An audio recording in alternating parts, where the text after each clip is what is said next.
One प्रभाग रामनगर के अंतर्गत कालाढूंगी और फतेहपुर क्षेत्र में बना छोटे जीवों को सड़क दुर्घटना से बचाने के लिए उत्तराखंड का पहला इको ब्रिज हो रहा है सार्थक साबित। रेंगने वाले जीव सुरक्षित कर रहे हैं सड़क पार। इस क्षेत्र में रेंगने वाले जीवों की लगातार वाहनों से कुचलकर होने वाली मौतों पर 99% तक लगा विराम। वहीं इसका उपयोग करते हुए भी सरीसृप दिखाई दे रहे हैं, पर मानव द्वारा इको ब्रिज में फोटो खिंचवाने के चक्कर में ब्रिज को किया जा रहा है क्षतिग्रस्त।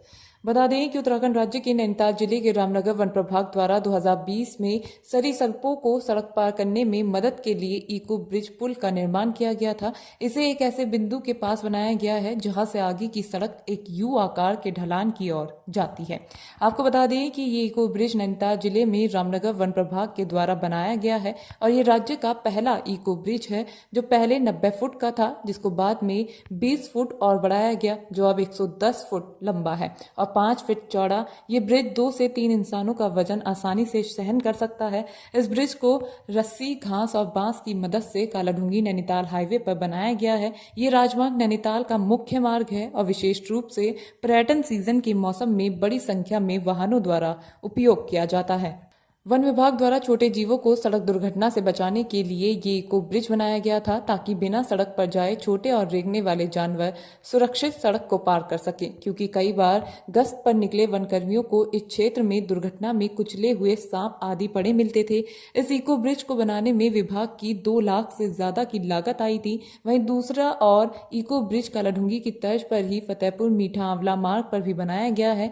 बता दें कि इस इको ब्रिज में रेंग कर चलने वाले जीवों की प्रजाति में छिपकली, कछुआ, मगरमच्छ, सांप, गिरगिट हैं जो इसका उपयोग कर रहे हैं, जिसकी तस्वीर कई बार सामने भी आती है जब ये जीव इसका उपयोग करते हुए दिखाई देते हैं, जिसमें आने जाने वाले राहगीरों के साथ ही पर्यटकों के द्वारा भी देखा गया। इस ब्रिज पर कछुआ सांप चढ़कर रोड पार कर रहे हैं, जिसकी तस्वीरें आप वीडियो में भी देख सकते हैं कि एक कछुआ इस ब्रिज पर चढ़कर रोड पार कर रहा है और एक सांप भी ब्रिज पर चढ़कर रोड क्रॉस कर रहा है। ऐसी तस्वीरों के सामने आने से कहीं ना कहीं ये इको ब्रिज को बनाने की वन विभाग की पहल सार्थक सी लगती है।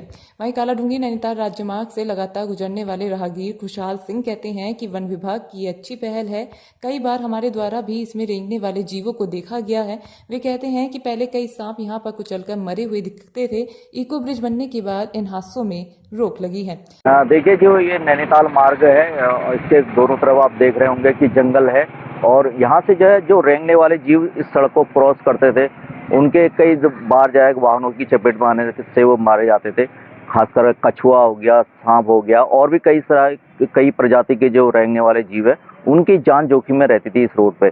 लेकिन वन विभाग द्वारा जो ये पहल की गई है, इको ब्रिज यहाँ पे बनाया गया है। इको ब्रिज बनाने के बाद जो यहाँ के रेंगने वाले जीव हैं जंगलों के, उनको काफ़ी सुविधा हुई है और आप देख रहे हैं कि यहाँ पे जो इको ब्रिज बना हुआ है उससे होके यहाँ पे सांप, केंचुए सड़क को पार करते हैं और हम भी कई बार यहाँ पे देखते हैं, तो काफ़ी अच्छा लगता है। और जब से इको ब्रिज बना हुआ तब से इस तरह के हादसों पे भी रोक लगी है, वरना आप पहले देखते थे इस मार्ग पे कई तरह के सांप, अजगर, कछुए वो जो है सड़क हादसों का शिकार होते थे। लेकिन जब से ये इको ब्रिज बना है तब से इन हादसों में रोक लगी है।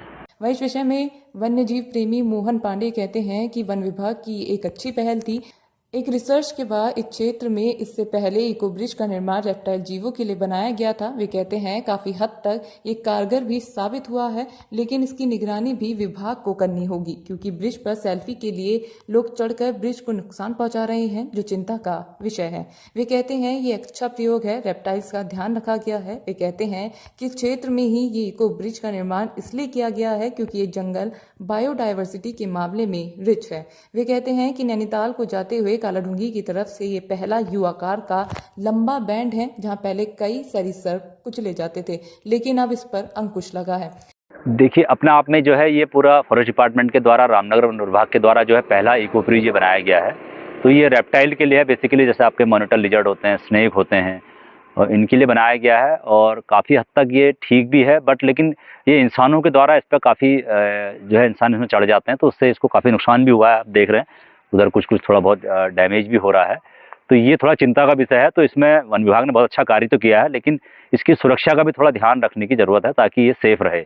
और बाकी प्रयोग है अपना आप में कि मतलब रेप्टाइल का ध्यान रखा गया है कि स्नेक कई बार रोड में आ जाता तो गाड़ी का टायर ना पड़े, उनको नुकसान ना हो, तो उस पर पूरा रिसर्च करके इन्होंने बनाया है। तो एक अच्छा प्रयास है।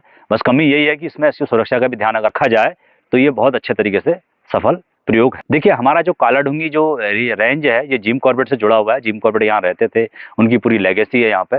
तो जिम कॉर्बेट ने जंगल को लिखा भी है और जंगल हमारा बहुत सुंदर भी है, क्योंकि यहाँ पे जो है पूरा फॉरेस्ट है इस एरिया में आज भी जो है। अगर आप पूरे उत्तराखंड के हिसाब से बात करेंगे स्टेट लेवल पे, तो ये कालाढूंगी जो रेंज है सबसे अच्छी और सबसे रिच है बायोडाइवर्सिटी के मामले में। हाँ, और यहाँ पे जो आप बैंड है ना, पहला बैंड है, जब हम कालाढूंगी से छोटी हल्द्वानी से नैनीताल को जाते हैं तो पहला बैंड है। तो ये बैंड पे भी जो है बहुत सारे मतलब स्नेक आ जाते थे, सांप वगैरह, तो उनकी डेथ होती रहती थी, इसलिए जो है ये यहाँ पे बनाया गया है। वहीं इस विषय में जानकारी देते हुए रामनगर वन प्रभाग के एसडीओ पूनम कैंथोला ने बताया कि 2020-21 में कालाढूंगी रेंज में इको ब्रिज का निर्माण किया गया था, जिसकी लंबाई 110 मीटर और चौड़ाई 1.5 मीटर से बनाया गया था। ये सरीसृपों को बचाने का प्रयास हमारे द्वारा किया गया था, क्योंकि इन रोडों पर लगातार देखा गया था कि सरीसृपों की मौत हो रही है, जिसके बाद ये फैसला लिया गया था। 2020-21 में इको ब्रिज बनाए गए थे। कालाढूंगी रेंज में बनाया गया था इको ब्रिज 2021 में, और उससे पहले ये एक्सपेरिमेंट जो है फतेहपुर में भी किया गया था। तो उसमें जो है रोड के ऊपर से एक इको ब्रिज बांस और जूट की रस्सियों की मदद से बनाया गया, जो कि सरीसृपों के सुरक्षित आवागमन के लिए बनाया गया था। और इसकी जो है कुल लंबाई 110 मीटर, क्योंकि पूरी रोड से ऊपर से ले जाना था उसको, और हाइट भी उसकी रखनी थी जिससे कि बड़ी गाड़ियां भी आराम से उससे नीचे से गुजर सकें। तो 110 मीटर लंबाई और 1.5 मीटर चौड़ाई का ये इको ब्रिज बनाया गया है, जिसमें कि सरीसृप आराम से आवागमन कर सकें। हाँ, फतेहपुर में जो है उसकी लंबाई जो है 90 मीटर है और चौड़ाई वही 1.5 मीटर है, और जिससे कि सरीसृप रोड से ना जा करके इको ब्रिज से जाएं, ऐसा एक प्रयास किया गया था प्रभाग के द्वारा। और जिससे, क्योंकि उन क्षेत्रों में अधिकतर देखा गया था कि सरीसृप रोड से जब गुजरते हैं तो वो गाड़ियों के नीचे कुचले जाते थे। इस कारण से ये एक एक्सपेरिमेंट के तौर पर ही बनाया गया था।